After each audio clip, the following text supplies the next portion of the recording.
آپ جانتے ہیں کہ شاعر مشرق ڈاکٹر علامہ محمد اقبال کی ذاتی زندگی کیسی تھی؟ ان کو اتنا بلند مرتبہ کیسے ملا؟ جب ایک شخص ان کے پاس اسلام قبول کرنے آیا تو انہوں نے اسے منع کیوں کر دیا؟ علامہ اقبال کو ہرن کی کھال پر چلنے سے کس نے منع کیا ہوا تھا؟ جب علامہ اقبال لاہور کی بادشاہی مسجد کے پہلو میں مدفون ہیں تو پھر ترکی میں ان کی قبر کیوں بنائی گئی؟ جب ایک مولانا نے علامہ اقبال کو داڑھی رکھنے کا کہا تو انہوں نے اس کا کیا جواب دیا؟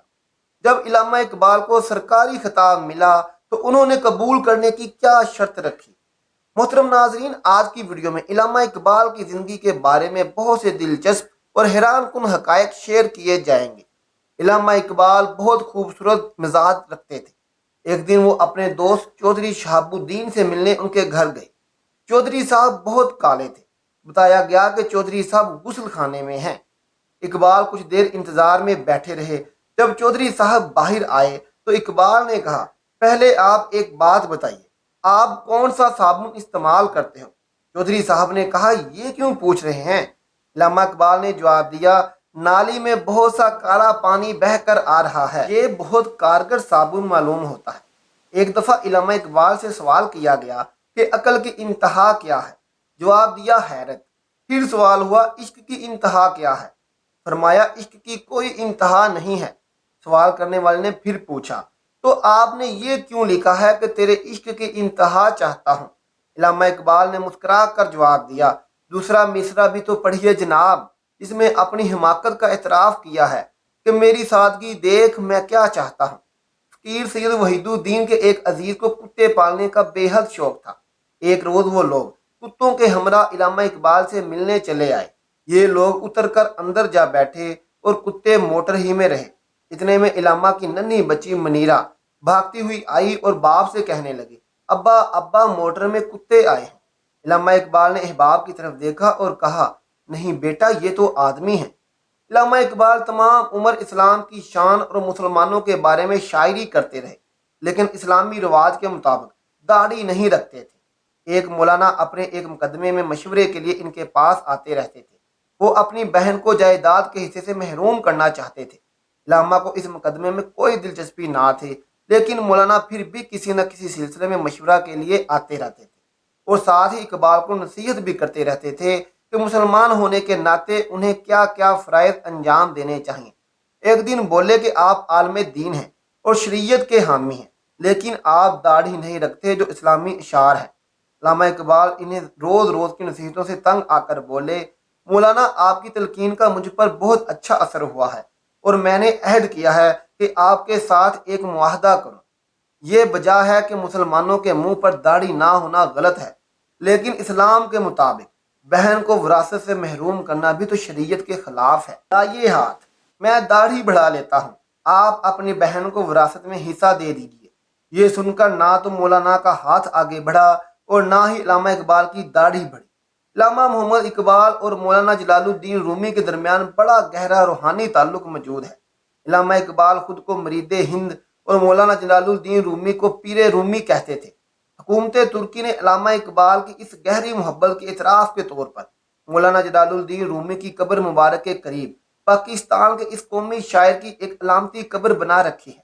اس پر یہ الفاظ کنندہ ہیں، پاکستان کے ملی شاعر علامہ محمد اقبال عزیز مرشدی حضرت مولانا۔ یہ علامتی قبر 60 کی دہائی میں علامہ محمد اقبال کی مولانا جلال الدین رومی سے انسیت، دلی لگاؤ کی عکاسی کے طور پر بنائی گئی۔ ترک باشندے بھی پاکستان کے قومی شاعر علامہ محمد اقبال سے بڑی گہری محبت کرتے ہیں۔ ترکی کے صدر رجب طیب اردگان، وزیر اعظم احمد داؤد اور کابینہ کی اکثریت علامہ اقبال سے بڑی متاثر ہے۔ علامہ اقبال کی حکومت کی طرف سے سر کا خطاب ملا تو انہوں نے اسے قبول کرنے کی یہ شرط رکھی کہ ان کے استاد مولانا میر حسن کو بھی شمس العلماء کا خطاب سے نوازا جائے۔ حکام نے یہ سوال اٹھایا کہ ان کی کوئی تصنیف نہیں، انہیں کیسے خطاب دیا جا سکتا ہے؟ تو علامہ اقبال نے فرمایا، ان کی یعنی مولانا کی سب سے بڑی تصنیف خود میں ہوں۔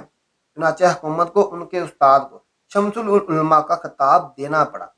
خلافت تحریک کے زمانہ میں مولانا محمد علی اقبال کے پاس آئے اور لعنت ملامت کرتے ہوئے بولے، ظالم، تم نے لوگوں کو گرما کر ان کی زندگی میں ہیجان برپا کر دیا ہے، خود کسی کام میں حصہ نہیں لیتے، اس پر اقبال نے جواب دیا، تم بالکل بے سمجھ ہو، تمہیں معلوم ہونا چاہیے کہ میں تو قوم کا قوال ہوں، اگر قوال خود وجد میں آ کر جھومنے لگے تو قوالی ہی ختم ہو جائے گی۔ ایک دفعہ اقبال سے کسی نے سوال کیا کہ آپ کو اتنا بلند مقام کیسے حاصل ہوا؟ تخیل کی بلندی، سوچ کی اتنی وسیع پرواز، اس مقام تک آپ کیسے پہنچے؟ تو علامہ اقبال نے فرمایا، میں نے 1 کروڑ مرتبہ نبی پاک صلی اللہ علیہ وآلہ وسلم کی ذات مبارک پر درود پاک پڑھا ہے۔ آپ کو نبی پاک صلی اللہ علیہ وآلہ وسلم سے بے انتہا عشق تھا۔ جب بھی نبی پاک صلی اللہ علیہ وآلہ وسلم کا نام آپ کے سامنے لیا جاتا، آپ کی آنکھیں اشک بار ہو جاتی تھی۔ ایک بار راجہ نریندر ناتھ نے علامہ اقبال کو چائے پر مدعو کیا۔ راجہ صاحب کے کمرے میں ہرن کی کھالیں بچھی ہوئی تھیں۔ علامہ اقبال ان سے بچ بچ کر گزرے۔ راجہ نریندر ناتھ نے حیران ہو کر وجہ پوچھی تو آپ نے جواب میں بتایا کہ میرے استاد محترم نے ایک مرتبہ میری دی ہوئی جائے نماز استعمال نہ کرنے کا سبب بتاتے ہوئے انکشاف کیا تھا کہ ہرن کی کھال پر بیٹھنے یا چلنے سے انسان کے دل میں لاشعوری طور پر غرور کا احساس پیدا ہوتا ہے، اور یہ ایک ایسی مسلمہ بات ہے جس کا ذکر حدیث شریف میں موجود ہے۔ راجہ نریندر ناتھ اس جواب سے اس قدر متاثر ہوئے کہ کئی منٹ تک وہ خاموش کھڑے علامہ اقبال کے چہرے کو تکتے رہے۔ علامہ اقبال کے بھتیجے شیخ اعجاز احمد چونیا میں جج کے عہدے پر مامور تھے۔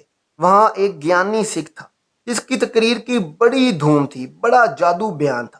شیخ صاحب بھی اس کی تقریر سننے کے شوق میں گاہے بگاہے سکھوں کے گردوارے جایا کرتے تھے۔ بیدی خاندان کا یہ گرنتھی انارکلی گردوارے میں بھی رہ چکا تھا اور بڑے کھلے دل سے گفتگو کرتا تھا۔ ایک دن وہ شیخ صاحب کے پاس آیا اور کہنے لگا کہ میں مسلمان ہونا چاہتا ہوں، مجھے ڈاکٹر اقبال کی خدمت میں لے چلیے۔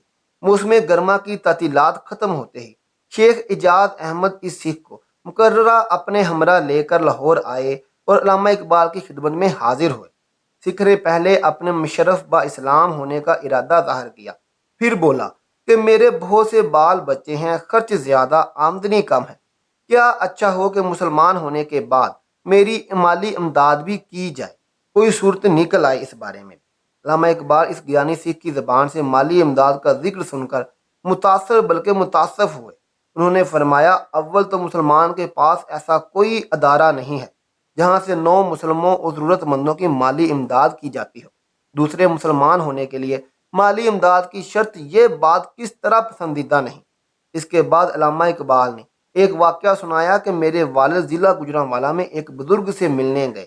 یہ بزرگ گاؤں سے باہر چارپائی پر بیٹھے چند صاحبوں سے باتیں کر رہے تھے۔ اتنے میں ایک جنگلی خرگوش جس کے پیچھے کتے لگے ہوئے تھے بھاگتا ہوا ادھر آیا اور چارپائی کے نیچے بیٹھ گیا۔ اس خرگوش کا جو کتے کا تعاقب کر رہے تھے وہ چارپائی پر آدمیوں کو بیٹھا دیکھ کر ٹھہر گئے، بلکہ یوں کہیے ٹھٹک کر رہ گئے۔ وہ بزرگ یہ منظر دیکھ رہے تھے۔